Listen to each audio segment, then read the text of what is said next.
Good evening, good morning, good afternoon, good evening, good night. I don't know, depending on what time you're listening to this podcast. Number three, three. Any other number besides three, but three. Um, yeah, so it's evening here for me, so that's why I say good evening. But wherever you are, I hope you're having a blessed day. So, we're gonna get right into it. This podcast is dedicated to family. I have a special guest beyond my husband that's here. I have a special guest with me. It's my cousin Ebony. Say hi. Hello, everybody. Hello. So yes, this is we are family. Woo woo.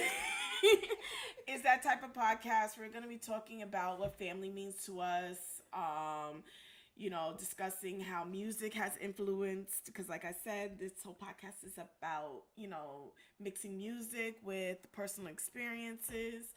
And yeah, we're going to talk about how music influenced our family, our parents, their favorite music, our grandparents, as well as, we know that family is beyond the blood family that we have. It deals with, our friends who've become family, our church families, our work families, because people love to say like I got a work husband, but I don't have a work husband because I really don't like the men at my job. But that's just a lie. I mean, everybody has a work husband, right? Not me, no. Or some people got work wives. My babe, you got a work wife? See, my husband has a work wife. I know that chick. She be trying me, but nah. But yeah, there's different forms of family. Yes. So we're gonna get right into this. So, Eb, Yes. what's family to you? Oh, family. Family is, um, family has different meanings. Um, I have my immediate family, my mom, my dad, and my sister, and my sister's husband, in my immediate family. Oh, don't forget the dog. Oh, yes, the dog. Sir Trooper, the dog. That is his full name. Yes, that is his full name.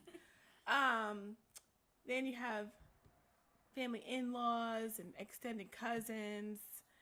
You have my college friends who have become like my sisters.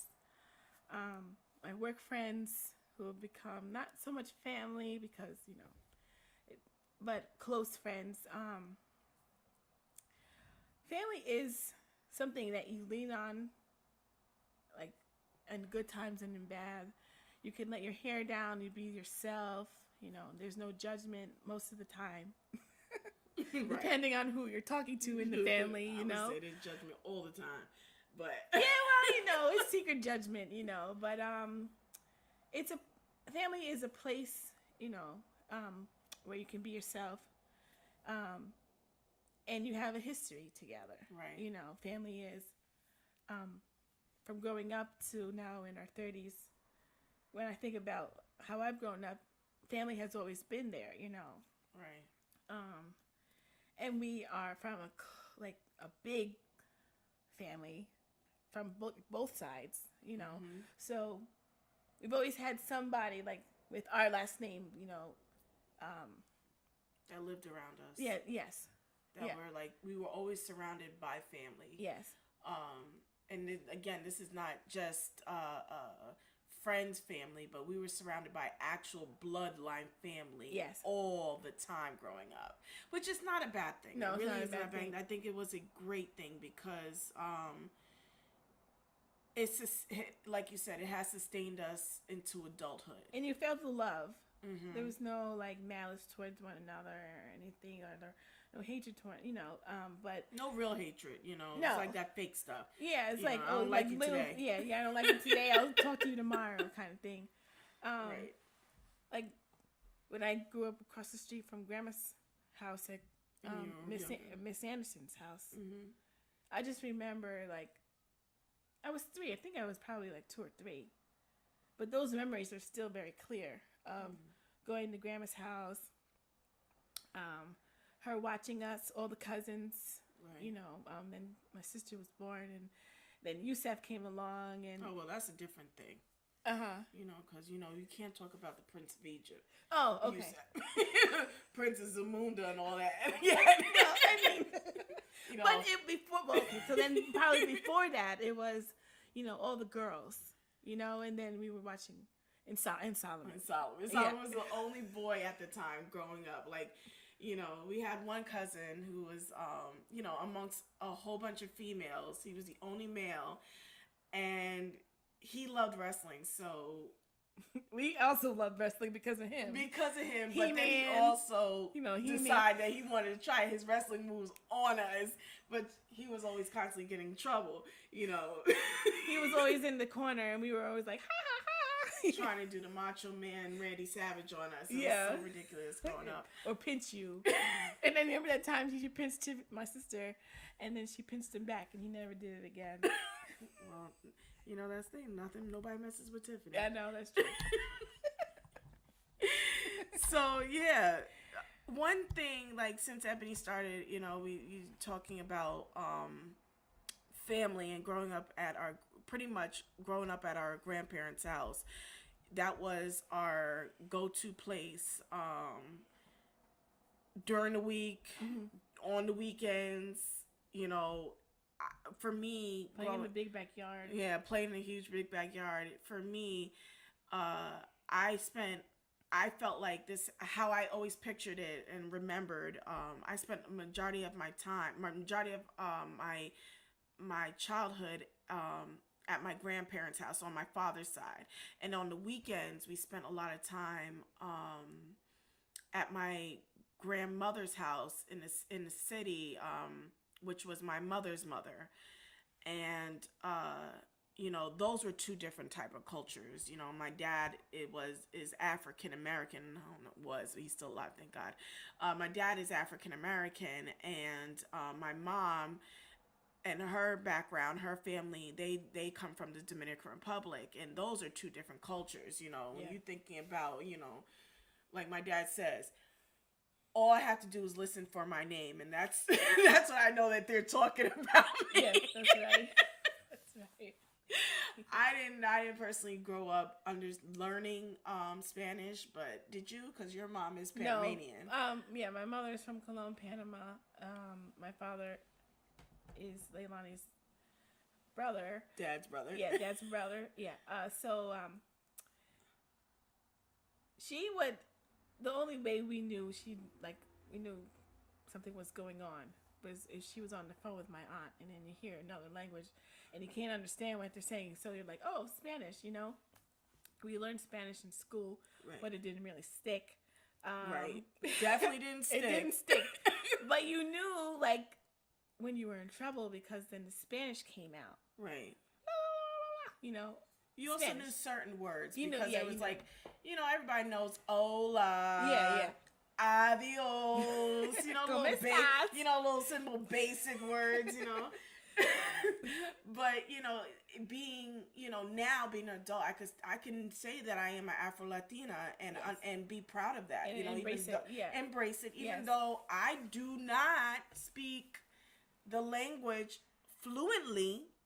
But I do understand it. It's also still part of your heritage. It is part of my heritage. And I started acknowledging it because my students would say, oh, now that I had a student who was learning Spanish, who took Spanish classes, and I was in there. So I wanted to learn what she was learning as well. So then I started practicing.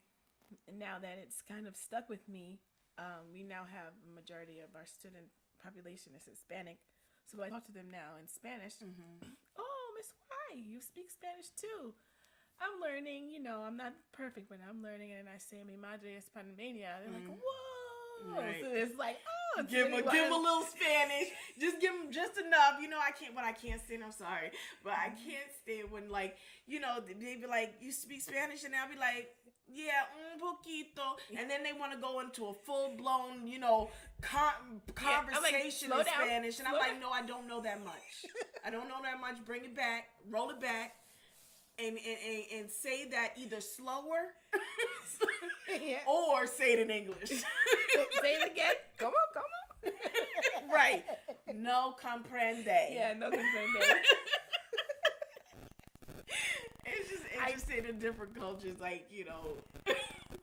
The one thing that has stuck with me for the longest, the one thing that about my Latino heritage is music. Yes. My earliest memory of music in both, like, I'll talk about my grandmother's house first. My grandmother's house was on my mother's side was she would have like these parties at her house on the weekend where she invite all her friends. They're lighting up all the candles, you know, saying all the prayers to the Santa Marias and everything else. You know, all the kids were in the back of the apartment, you know, playing or whatever, because she had like this huge apartment. But every now and again I'll sneak to the front and they would be playing merengue. You know, I asked my mom what was grandma's favorite song. She was like, yeah, you know, she couldn't remember, but what she did remember was that, you know, she loved it's called merengue típico, which is like the original way, the original oh, goodness gracious, original genre of merengue, like how it's played. It's not like today's music. It's like merengue típico. It's like typical merengue, like obviously typical. You can kind of guess what it means. But yeah, the instruments, people like to play it, and that's what my grandmother loved. She loved to dance it, and I used to dance with my uncle Jose. I used to love dancing to, and that was how I learned how to dance merengue, even bachata. You know, it's with my uncle. But what's one of the what is one of your mom's like favorite? So she would play her records on Saturdays. Well, both of my parents would play their records mostly on Saturdays growing up. And my mother would play Julio Iglesias. Oh, my mom's favorite was Julio Iglesias. Yeah, Julio Iglesias. Paul, I think Paul Rubio, I think his name is. Javier Solis, Edie Gourmet. Those were the Mexican boleros. She would play, like, Roberta Flack was like drawn out, like you could, like, when I picture my mother, I just see Roberta Flack all over her, you know. Phoebe Snow, Carole King, but she didn't really play a lot of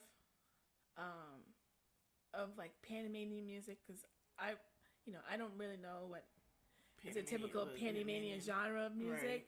But I know when she studied school in Mexico, she came back with that influence of like Javier Solis, Edie Gourmet, so songs like Mi Viejo San Juan, Payaso, No Soy Tu Amigo, and I think of Nat King Cole also, because she says, I didn't know my mother's father, but she said that he had the voice of Nat King Cole. They had the same voice. Yeah. So he was a singer. They had kind of the same voice. He was also a professional baseball player. And your mom also has a beautiful voice. Yes. So we had a huge influence of music in our family. Then my dad was like the oldies, like the Temptations, Stevie Wonder. Same as the my dad. Shy Lights, Delphonics. Well, my mom's the Delphonics and the Shy Lights. My dad is Marvin Gaye and Stevie Wonder and just any all over the place. 60s or 70s of Aretha Franklin. Just if you think of the 60s and 70s, I see my father, Hubert. I forgot his name at the moment, but Nancy Wilson, Nina Simone. My love for Nina Simone comes from my dad. Right. Maybe we can like play a little bit of the one of those bolero songs that your mom, and see if it rings a bell to you, or brings up memories. Can we get a little listen?